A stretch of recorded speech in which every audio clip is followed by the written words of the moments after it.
SSC 2021 তোমাদের প্রথম সপ্তাহের অ্যাসাইনমেন্টের অ্যান্সারগুলো দেখার জন্য আমরা কমপ্লিট স্ক্রিনে চলে যাব। তোমরা অলরেডি থাম্বনেলে দেখে নিয়েছো যে কোন বিষয়ের অ্যাসাইনমেন্টের অ্যান্সার দেখতে যাচ্ছ। তো চলো কথা না বাড়িয়ে তোমাদের প্রথম সপ্তাহের যে অ্যাসাইনমেন্ট আছে সেই অ্যাসাইনমেন্টের অ্যান্সারটি দেখে নেই। 2021 সালের এসএসসি পরীক্ষার্থীরা তোমাদের পদার্থবিজ্ঞান বিষয়ের অ্যাসাইনমেন্টের অ্যান্সার দেখার জন্য আমরা এখন কমপ্লিট স্ক্রিনে চলে আসলাম। তোমরা দেখতে পাচ্ছ অ্যান্সার রেডি। আমরা অ্যান্সারটি দেখার আগে প্রশ্ন কি বলেছে এবং অ্যাসাইনমেন্টের শিরোনাম কি হবে সেটি দেখে আসি। আমাদের চ্যানেলে অ্যাসাইনমেন্টের কভার পেজের একটি ভিডিও দেওয়া আছে, তোমরা চাইলে সেই কভার পেজের ভিডিও থেকে কভার পেজ কিভাবে লিখতে হয় সেটি দেখে আসতে পারো এবং কভার পেজে কোথায় কি লিখতে হয় সেটিও জেনে আসতে পারো। তো তোমাদের প্রশ্নটি হচ্ছে পদার্থবিজ্ঞান, এটি তোমাদের প্রথম সপ্তাহের জন্য এবং এটি 1 নং অ্যাসাইনমেন্ট। প্রথম অধ্যায় ভৌত রাশি এবং পরিমাপ থেকে প্রশ্নটি করা হয়েছে। প্রশ্নটি হচ্ছে আমি যদি একটু জুম করে দেখাই যে একটি প্রজেক্টর মডেল তৈরি করার জন্য তোমার মোটা আর্ট পেপারের প্রয়োজন, আবার কোভিড-19 মহামারীর কারণে তোমার পরিচিত স্টেশনারি দোকানও খুলছে না। যে দোকানটি খোলা আছে তার দোকানি অসাধু বলে লোকালয়ে দুর্নাম আছে, কিন্তু বাধ্য হয়ে তার কাছ থেকেই তোমাকে এখন কাগজ কিনতে হবে। দোকানি তোমাকে যে কাগজ দিয়েছে তার মান 160 গ্রাম পার মিটার স্কয়ার বলে দাবি করেছে। মডেলিং কাগজের প্রতি পাতার সাইজ 65 সেন্টিমিটার গুণ 75 সেন্টিমিটার। তুমি স্থির করলে যে দোকানের কথাটা যাচাই করে দেখবে। বাসায় তোমার কাছে যে মাপার পিতা আছে তা দিয়ে 2 সেন্টিমিটারের ছোট যে কোনো কিছুর পরিমাপ করা যায় না। আর তোমার বাসায় রান্নার মাল মশলা মাপার জন্য যে ডিজিটাল নিক্তি আছে তাতে 20 গ্রামের নিচে কোনো ভর রেকর্ড হয় না। তার মানে 8 গ্রামের কোনো বস্তুর ভর সঠিকভাবে মাপতে গেলে তোমাকে 5টি বস্তু নিতে হবে যাতে তাদের সম্মিলিত ভর 40 গ্রাম হয়, যা 20 গ্রামের গুণিতক। তোমার অন্য কোনো যন্ত্র ব্যবহারের সুযোগ নেই। ক নম্বর প্রশ্নে বলেছে কাগজের মান যে এককে মাপা হচ্ছে তার মাত্রা কত, যে এককে মাপা হচ্ছে সেটার মাত্রা কত।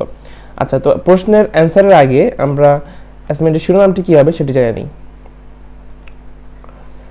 শ্রেণী হচ্ছে একাদশ এসএসসি 2021, বিষয় হচ্ছে পদার্থবিজ্ঞান।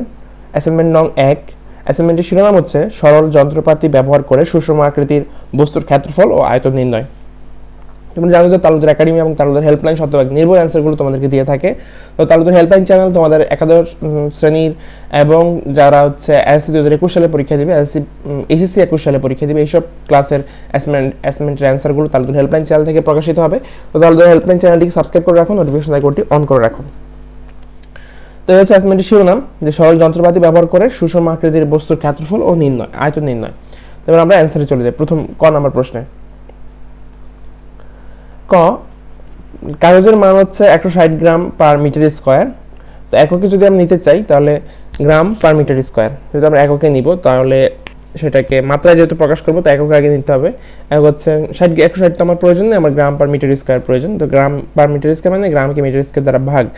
তো মাত্রা যদি আমরা নিতে চাই তাহলে ভরের মাত্রা ভাগ দৈর্ঘ্যের মাত্রা। তো ভরের মাত্রা আমরা জানি m মানে মাস, আর দৈর্ঘ্যের মাত্রা হচ্ছে লেন্থের l। তো দৈর্ঘ্যের মাত্রা l স্কয়ার, যেহেতু m স্কয়ার আছে এখানে তাহলে l স্কয়ার হবে। তাহলে m বাই l স্কয়ার, তাহলে m বাই l স্কয়ার, যেহেতু l স্কয়ারটা যদি আমি উপর নিতে চাই তাহলে l ইনভার্স 2 হবে। তাহলে m l ইনভার্স 2। তাহলে এই হচ্ছে কাগজের যে পরিমাপে আমি কাগজের মানটা বের করব সেটার মাত্রা। আচ্ছা, তারপরে পরবর্তী যে প্রশ্নটি সেটিতে যদি আমরা যাই, পরবর্তী প্রশ্নে বলা আছে কিলোগ্রামে মাপলে ওই মানের একক কি দাঁড়াবে। আমি যে 160 গ্রাম পার মিটার স্কয়ার যে কাগজ কিনেছি সেটা যদি আমি কিলোগ্রামে মাপতে চাই তাহলে সেই মানের জন্য কি একক দাঁড়াবে আর কি। খ নম্বর প্রশ্নের অ্যান্সার, কাগজের মানের একক কিলোগ্রামে মাপলে নিম্নের একক পাওয়া যায়। সুতরাং কাগজের একক ছিল যে 160 গ্রাম পার মিটার স্কয়ার, সেটা আমরা লিখলাম যে 160 গ্রাম পার মিটার স্কয়ার। সেটা লেখার পর যে 160 ইন্টু যেহেতু গ্রাম এটাকে কেজিতে নিতে হবে, তাহলে 10 টু দি পাওয়ার ইনভার্স 3 বা কেজি বাই মিটার স্কয়ার। তো মিটার স্কয়ার দ্বারা ভাগ, তাহলে মিটার স্কয়ার নিচে থাকবে। তাহলে জিনিসটা এমন হচ্ছে 160 into 10 to the power inverse 3 KG per m inverse 2। KG m inverse 2 মানে m ইনভার্স 2 এই যে মিটার স্কয়ার নিচে ছিল এর জন্য উপরে যাবে, তাহলে স্কয়ারটা কি হয়ে যাবে, ইনভার্স 2 হয়ে যাবে। আচ্ছা, তাহলে 160 কে এখন 10 টু দি পাওয়ার ইনভার্স 3 এটা দ্বারা গুণ করলে আসছে answer 0.16 KG per metre square. KG per metre square দিতে পারো বা কেজি m ইনভার্স 2 এটা দিতে পারো, এটা হবে অ্যান্সার। তো এটা কিভাবে আমরা করলাম, এই যে 10 টু দি ইনভার্স 3 এটা আমরা কই থেকে আনলাম, এই যে গ্রামটাকে আমরা কেজিতে কনভার্ট করছি। আমরা জানি যে 1000 গ্রাম সমান 1 কেজি, তাহলে আমরা এই গ্রামটাকে যদি কেজিতে নিতে চাই তাহলে এটা কি হয়ে যাবে 1000 দ্বারা ভাগ, তার মানে 10 টু দি ইনভার্স 3 কেজি সমান 1 গ্রাম। আর যদি কেজি কি নিতে চাই মানে তাহলে 10 টু দি ইনভার্স 3 কেজি হবে 1 গ্রামের সমান। তাহলে 1 গ্রামের জায়গায় যেহেতু 60 গ্রাম, 60 গ্রামের সাথে আমি 10 টু দি ইনভার্স 3 গুণ করলাম, গুণ করে আমরা এটা পেলাম। এই হচ্ছে ক্ষয়ের answer 0.16 KG per metre square. তারপর আমরা ঘতে চলে যাই। ঘ নম্বর প্রশ্নে বলেছে যে এই ব্যাপারে নিশ্চিত হওয়ার জন্য তোমাকে কমপক্ষে কতগুলো কাগজ কিনতে হবে, তোমার হিসাবের সপক্ষে যুক্তি দাও। এই যে আমরা যে কাগজ মাপতে চাই সেখানে আমাদের কতগুলো কাগজ কিনতে হবে। এখানে কিন্তু আমরা জানি যে 4টি কাগজের কথা এখানে উল্লেখ আছে। এই যে যখন তুমি স্থির করলে যে পিজা তুমি মাপতে চাও এবং 20 গ্রামের নিচে তুমি মাপতে পারবে না, তখন তোমাদের এখানে 4টি কাগজের কথা বলা আছে। আচ্ছা, এই 4টি কাগজ মিলে এটা সম্পন্ন হবে, একটি কাগজ দিয়ে সেটা সম্ভব নয়। যেহেতু আমরা এখানে বলেছি যে একটি কাগজ দিয়ে যে পরিমাপ, সেই পরিমাপটি এখানে সম্ভব হবে না। তো সেটাই আমরা এখানে সলভ করব। যে 4টি কাগজের দৈর্ঘ্য তাহলে কত হবে, 65 দৈর্ঘ্য কত ছিল, দৈর্ঘ্য ছিল 65 সেন্টিমিটার, তাহলে 65 কে 4 দ্বারা গুণ করো, 65 কে 4 দ্বারা গুণ করলে 150 চলে আসে, তাহলে 150 সেন্টিমিটার।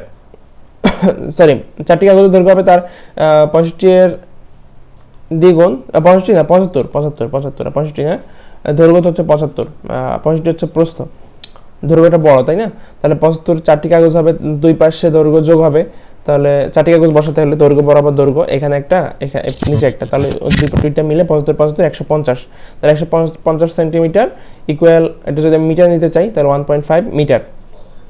তারপর 4টি কাগজের প্রস্থ, যেহেতু প্রস্থ কত দেওয়া ছিল 65, 65, তো 65 এর দ্বিগুণ হবে, যেহেতু প্রস্থ বরাবর 2টা কাগজ লাগবে, তাহলে প্রস্থ হচ্ছে কত 165 গুণ 2 130 সেন্টিমিটার, তাহলে 130 সেন্টিমিটারকে যদি 100 দ্বারা ভাগ করি তাহলে মিটারে চলে আসবে, তাহলে 1.3 মিটার। এখন যদি এই 4টি কাগজের ক্ষেত্রফল বের করতে চাই তাহলে 4টি কাগজের ক্ষেত্রফল হবে 1.5 ইনটু 1.3, এটা গুণ করলে কত হয়, এই যে দৈর্ঘ্য আর প্রস্থ গুণ করলাম, কারণ জানি ক্ষেত্রফল সমান দৈর্ঘ্য ইনটু প্রস্থ, তাহলে দৈর্ঘ্য আর প্রস্থ গুণ করার পর 1.95 এসেছে, এটা মিটার স্কয়ার।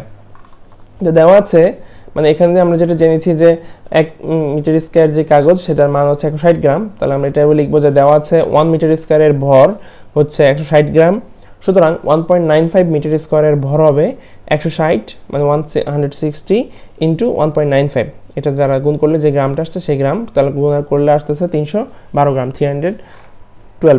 312 গ্রাম।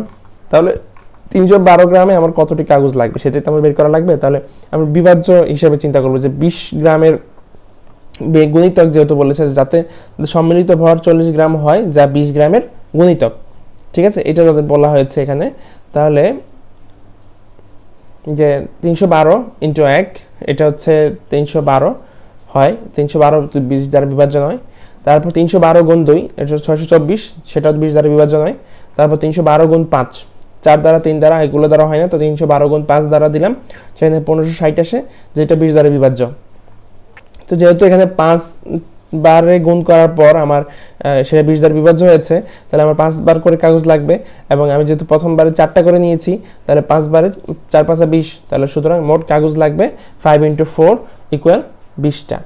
তাহলে এইটি সম্পন্ন করার জন্য আমার 20টি কাগজের প্রয়োজন হবে। তারপর ঘ নম্বর প্রশ্নে বলেছে কাগজের প্যাকেটের গায়ে যদি মান লেখা থাকে 120 ± 0.5 গ্রাম পার মিটার স্কয়ার, তার অর্থ হচ্ছে মানটি আসলে 119.5 হতে 120.5 এককের মাঝে রয়েছে। এখানে চূড়ান্ত ত্রুটির মান 0.5 একক।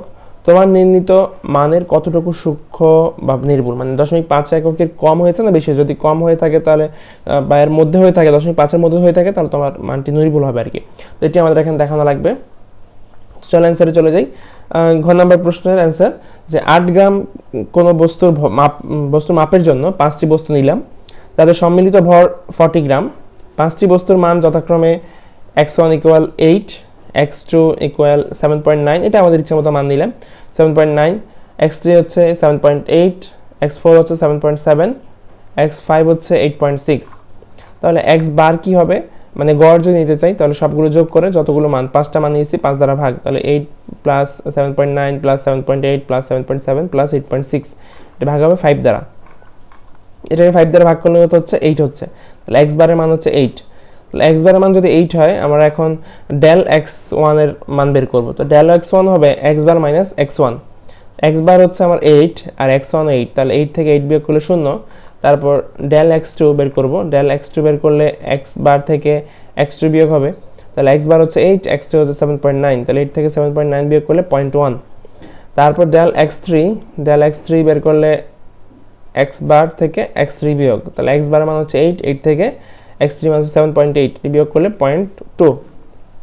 তারপর ডেল 4 এর মান বের করব, x বার মাইনাস x4, তাহলে x বার মান হচ্ছে 8, x বার মান হচ্ছে 7.7, 8 থেকে 7.7 বিয়োগ করলে 0.3। ডেল x5 বের করব, তাহলে x bar minus x5, x বার মান হচ্ছে 8, x বার মান হচ্ছে x5 মান হচ্ছে মাইনাস 8.6, তাহলে এটা বিয়োগ করলে হচ্ছে মাইনাস 0.6। এখন আমরা এটারও ডেল, এই যে ডেল x বার ডেলগুলো যে বের করেছিলাম ডেলগুলো এখন গড় বের করব, তাহলে ডেল x বার হবে x বার ইকুয়াল সবগুলো যোগ করে যতগুলো মান 5টা মান 5 দ্বারা ভাগ করব। তাহলে এটা যোগ করার জন্য অবশ্যই আমাদের এখানে পরম মান সাইন দিতে হবে, তাহলে পরম মান ডেল x1 পরম মান প্লাস আর পরম মান del x2 plus del x3 del x4 del x5। তো এখানে ডেল x1 এর মান ছিল 0, তাহলে 0 বসালাম, x2 এর মান ছিল 0.1 বসালাম, x3 এর মান ছিল 0.2 বসালাম, x4 এর মান 0.3 বসালাম, x5 এর মান ছিল -0.6, তো মাইনাসটা পরমাণুর কারণে প্লাস হয়ে যাবে, তার মানে 0.6 হয়ে যাবে। এটা ভাগ হবে কি দ্বারা 5 দ্বারা, এটাকে 5 দ্বারা ভাগ করলে যোগ করে 5 দ্বারা ভাগ করলে আসতেছে 0.24। তো আমার নির্ণীত গড় মানের ত্রুটি 0.24, কিন্তু আমার পরিমাপকৃত মান ছিল আগে তো 8 ছিল, তো 8 প্লাস 0.24।